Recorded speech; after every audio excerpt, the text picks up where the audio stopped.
जीव ब्रह्म का ही मिथ्या रूप है। कौन सा जीव?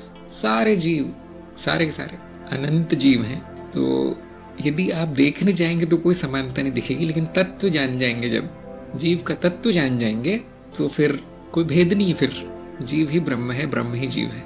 तत्व के स्तर पर ऐसा कह सकते हैं, लेकिन ऊपरी स्तर पर अज्ञान की दृष्टि से देखा जाए तो जमीन आसमान का अंतर है। जैसे मैं उदाहरण देता हूँ कि यदि मिट्टी की कई मूर्तियां बनी हैं तो एक अज्ञानी को उन मूर्तियों का तत्व दिखाई नहीं देगा कि वो मिट्टी की है, क्योंकि उस पर बहुत रंग वगैरह लगा दिया गया है। इतनी जीवंत है वो मूर्तियां कि उन मूर्तियों में ही वो खो जाता है, उसका मन धोखा हो जाता है कि सत्य है मूर्तियां। लेकिन जो उसका तत्व जान जाता है वो देखता है कि वो मूर्तियों का तत्व भी वही है जो संपूर्ण पृथ्वी का है। मिट्टी की बनी है सारी मूर्तियां। अब वहां पे भेद नहीं दिखाई देता उसको मूर्ति में और मिट्टी में।